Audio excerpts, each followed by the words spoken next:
Hi, my name is Chase Cunningham, or Dr. Cunningham, or Dr. Zero Trust. I was asked by people on LinkedIn and other forums about reviewing some research around Zero Trust. And specifically, this paper was thrown at me from Tailscale, which, interesting name for a company. I'd love to learn more about why it's called Tailscale. But anyway, let's get into this. The state of Zero Trust in 2025. And the title line here, tagline, Zero Trust is dead.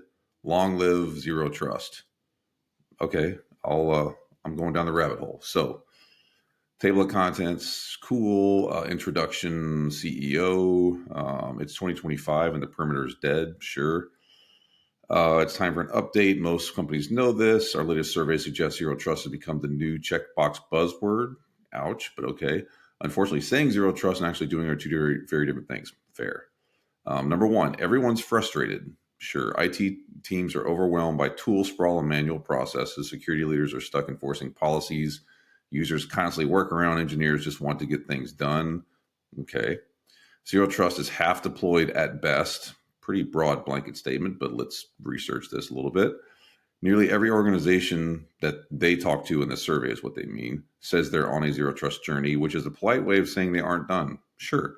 And maybe never will be. I would argue that you never will be done with a Zero Trust journey, but okay. Fewer than a third have implemented the foundational parts: strong identity, least privilege, and verifying before trusting. Okay. The GPS is glitchy. There's no map. Well done. There's some light at the end of the tunnel. There's real interest in emerging approaches, identity-first networking, modular security systems, and policy engines that adapt instead of break when things change. And with AI accelerating both innovation and risk, there's new urgency to get access right. Okay. This report isn't just about adding more buzzwords, it's about creating a clear baseline of where the industry really stands on Zero Trust today. All right, so let's see here. Data transparency. All statistics and insights in this report are based on Tailscale's 2025 Secure Access and Zero Trust Adoption Survey conducted with 1,000 IT security and engineering professionals. In this report, we've referenced the specific question IDs. Okay, well done. If you'd like to review them, cool, but you got to email them. I'd rather have it where it's just on a website, but sure. This report was created with a focus on objectivity, clarity, using verified survey data and rigorous analysis. Okay, good job. Every effort was made to approach the data impartially and transparently. Super. That said, Tailscale is not a neutral observer. Okay, Tailscale, +1 for you guys. Love that you said that. We see these challenges every day, and we've built our platform to address many of them. If you're interested in learning how Tailscale can help solve problems, go to tailscale.com, which I will here in a minute.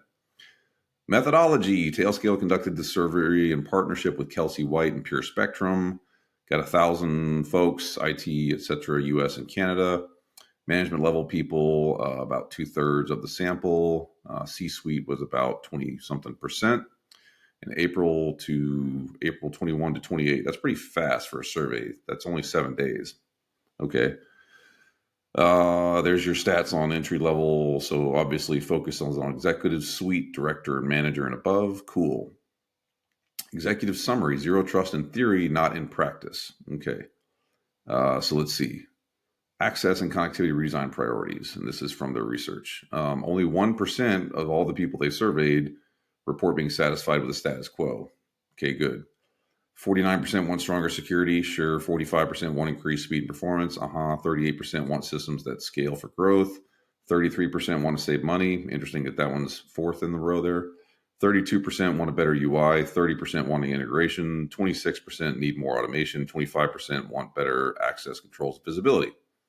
Sure. Fewer than a third of organizations use identity-based access as their primary model. Never trust, always verify has become a baseline aspiration. Okay, so 22% is IP-based, 48% equal mix of both, 29% identity-based. So, yeah, I mean, I think that there's a little bit of finagling in the numbers there to actually come up with that particular response, but all right. A majority of organizations still rely on manual process for network access, creating complex friction and security gaps. Okay. 68% manual provisioning. That's a lot of folks that are manually provisioning, and I hope that that's not the reality, but it sure as hell could be. Most organizations are juggling multiple solutions for network security. 92% have multiple solutions. That doesn't surprise me at all. These challenges have real impacts leading to dangerous workarounds. Let's see, 83% of the people they surveyed out of 1,000, so that's a lot, have bypassed security processes. Everyone that's bypassed security processes, raise your hand. Me. Yeah. Looks like the majority of folks use their personal device to bypass restrictions, which that's really solvable. 32%, or excuse me, 28 were using unapproved software, 27% unsafe credential storage, all the way down to sharing credentials, which is about 23%. Yikes. Engineers are frustrated by slow and complex security steps. 83% of overall survey respondents and 87% of developers admit to circumventing security measures. So I would say that that's an insider threat thing, but good to know. Inadequate identity lifecycle management practices result in serious vulnerabilities. 68% of respondents report retaining access to former employee systems after leaving. I have had access to employer systems for a long time after I left, so this is not news. 32% access removed immediately, 22% days later, 27% weeks, and 2%, yikes, years later. Organizations are increasingly recognizing these risks and complexities. Almost half are actively consolidating. Okay, so there's some consolidating. They want to move towards what is called universal ZTNA. That sounds like a Gartner term. But anyway, the data paints an industry in transition. Looks like 3 to 5 years is where the people plan to be on. And I would sympathize with Tailscale here because I did these surveys when I was at Forrester. People have been kicking the can down the road on this for a long, long time. I've seen 3 to 5 years for a long time, way longer than 3 to 5 years. So, yeah. The push towards identity native access. Fewer than a third of organizations use identity-based access as their primary model. Okay. Identity native is the goal, but most are still hybrid or IP-based. Sure.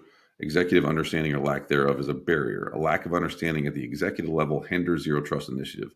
Most C-levels I talk to don't really understand what zero trust is. It is not a specific tool or technology, but a mindset strategy.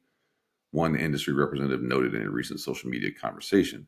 Many organizations were sold disparate zero trust products, Zscaler, without a holistic plan, resulting in confusion and partial implementations. The term zero trust has been overused in vendor marketing, causing significant confusion and dilution of its core principles.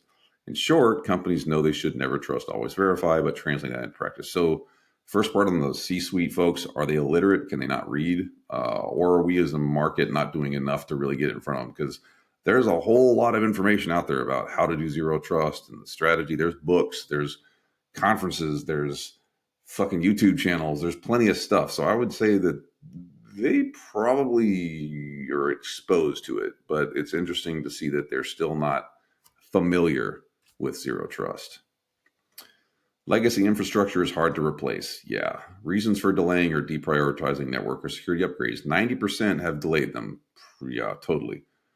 42% risk of disruption, 39% leadership, 35% cost, 34% rollout of other tools, 33% unclear business case, which that's a problem that's solved at the very lowest level, and 31% lack of clear direction or suitable solutions. There's 4,000 plus vendors in the space. You can find one. Yeah. Gradual migration is the only sustainable path. Yes. Adoption of mesh VPN and ZTNA is rising. Okay, those seem to be in conflict with one another, but let's explore. In our survey, 27% are already using peer-to-peer mesh VPNs, okay, like Tailscale for identity link connectivity. 34% use cloud-delivered ZTNA platforms. This indicates a growing appetite for software-defined identity-based, blah, blah, blah. So sure. Treat identity as the new perimeter tagline from 2018. How long access was retained to a previous employer's infrastructure. 32% access removed immediately. So this is additional or redundant or whatever. I'm not sure. We've already covered this once before, and it seems maybe it's just the same thing again. I don't know. Yeah, virtual private networks have long been the standard for remote access, but in today's world of distributed teams, cloud workloads, and identity-driven security models, legacy VPNs are showing serious strain. Legacy VPNs extend the network perimeter rather than enforcing access based on user device identity. The fundamental mismatch with zero trust principles has become a source of growing frustration. Only 10% of survey respondents say their VPN has no major issues, okay? And just 16% believe their current access model will still meet their needs 5 years from now. Let's see. A majority of organizations still rely on manual processes for network access. 68%. Okay, cool. Latency, overhead, and developer drag. Latency sucks. So current VPN limitations, security risk, latency, high ops overhead. Okay. Integration challenges, inability to scale, throughput issues, etc. Performance pain isn't limited to one role. However, 38% of developers and 33% of IT professionals flag VPN speed as a problem. If you ever used a VPN, you pretty much get this. Developers may feel it more acutely because their workflows often involve large builds, test environments, or direct stuff. Or if you've just tried to download like a file off the internet, VPNs are slow. So yeah. Security shortcomings and untrusted devices. The survey's top cited VPN limitation was security risk. Okay. This can include the risk of a compromised VPN credential giving attacker broad network access or VPN clients not enforcing security hygiene. 38% of organizations worry about VPN connections being always on. Yeah, I would too. This can be a vector for malware. With zero trust, the goal is to narrow each connection to the specific application service and require reauthentication or continuous verification, reducing the blast radius of a stolen credential. Sure. Furthermore, personal device use is rampant. Yes, I'm using a personal device right now. 38% of respondents are concerned about unmanaged devices connecting, and legacy VPNs don't offer much help. So there's the stat there. I won't read through that again, but yeah. Legacy VPNs need to sunset. Yes, they need to go away. Productivity versus security, the internal security class. And I will say I do like that they have a TLDR on each one of these because it's very useful. Security and productivity aren't opposites. They're codependent. Rigid controls lead to workarounds. Poor UX undermines security because people hate it and they'll go around it. The future lies in building security into workflows. Agreed. And choosing flexible identity-based platforms that support speed without compromising protection. Okay, great. And there's like the slightly veiled thing of, hey, we do that. So, just saying, wink, wink. Anyway, everybody does it. It's fine. But there's your veiled, sort of advertisement. Biggest challenges, security versus productivity, policy enforcement issues, tool integration, hybrid remote, user access sprawl, cybersecurity threats. Wouldn't that also fun? Anyway. Cloud migration, budget constraints, drowning in support tickets. Sure. Everyone wants the same thing. IT and developer response shows the same top two goals: stronger security and better performance. UX is a security control. Interesting. Here's a core insight. Bad user experience is a security risk. Yes. If access policies are too complex or fragile, people will find ways around them. That might mean writing down complex passwords, reusing credentials, or worse. The data backs this up. At companies using VPNs, 28% of employees observed colleagues bypassing infrastructure, and 25% of employees reported broken or inconsistent access. Be good to get a little bit more clarity on what do you mean by they broke the protocol there, but okay. Because, you can break protocol a lot of different ways. While VPNs can exacerbate friction even when companies use alternative means,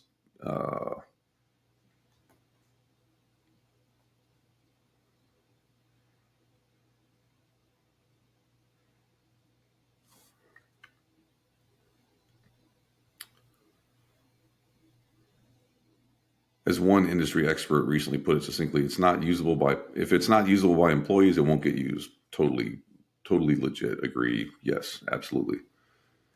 Secure productivity is possible. 33% of companies already use just-in-time access. 26% of companies want more automation. Sure. The sprawl creates headaches for IT and security. Yep. 31% say managing unauthorized tools is a challenge. 30% of employees are frustrated by different systems. 24% of employees say their company's SaaS controls are easy to bypass.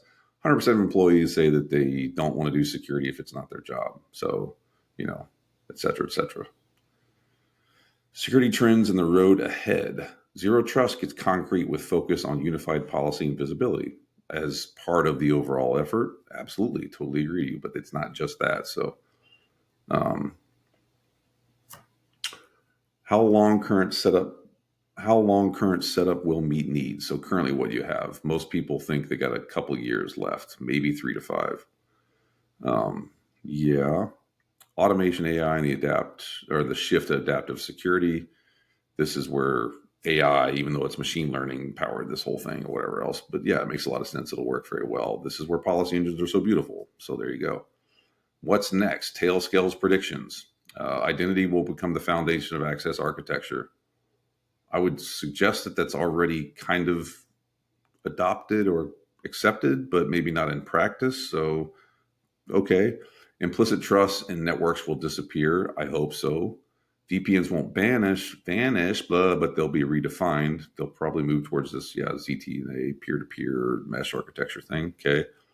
AI will power both defense and attack. Yep, unless you've been living under a rock. Secure access to AI infrastructure will raise the bar, or it will crush the bar and it will make things even more miserable. But yes, security will become part of the engineering culture. I doubt that that will be the thing, but I sure as hell hope it does. But we've been at this security thing for a couple, 3 decades now, and it's still a part of the engineering culture. It's still seen as a pain in the ass, to be honest. But hey, I hope so. Composability will beat consolidation. Cool. Modular systems, evolution, APIs, all that stuff will come together. Zero trust will stretch from login to deployment pipeline. I hope so. Developers typically don't like security stuff, so problematic, but hey, I really hope to hell that happens. Standards will finally catch up. Again, I hope that happens. I've seen some of the new documentation, some of the new standards, etc. I sure as heck hope that that's the case, but we'll see where we go. Zero trust will extend to edge and IoT environments. Yes, and I hope it happens sooner than later because critical infrastructure is a problem and critical infrastructure needs ZT. Recommendations. Develop an identity-first access strategy. Agree. Accelerate VPN replacement plans. Agree. Tighten onboarding, offboarding processes. Yeah, totally. Like that should be part of it. Matter of fact, if you're not doing that, that's violations of compliance. Consolidate and integrate tools. Sure. Defense in depth is expense in depth. Improve user experience. Yeah, security should be mostly invisible. 1000%, totally agree. It should be close to magic. Enable and educate, turn frustrated users into allies. Yeah, but if you take a step back and you make it where it's really easy and no one really knows it's a thing, then they don't have to be educated. They just need to be enabled, which means that would happen operationally. And I would rather people not even know it's taking place because training folks don't make a lick of difference to a high degree. Implement just-in-time and least privilege access. Yes, please do that now. Boost monitoring and incident response for access anomalies or for everything that's anomalous. Plan for scalability, network and operational. Yes. Align with the Zero Trust framework. Look at 800-207, track your progress. Totally. So, yeah. So overall, I'll give this report, let's see, a 7 out of 10. I think it's solid. The research is there. It's interesting that they were able to get 1,000 people to respond in 7 days. So well done, Tailscale. The data is totally valid, makes sense to me. I think some of the stuff is a little bit kind of pushy of the capability that they're offering, but hey, you got to market where marketing is marketing because that's what this is for. But everything they're saying makes tons of sense. So well done to Tailscale overall. And I will give them credit too for the grabby headline of Zero Trust is dead, long live Zero Trust, because that made me immediately go, whoa, whoa, whoa, whoa. Like, wait a minute, let's explore this. So hook, line, and sinker. Well done.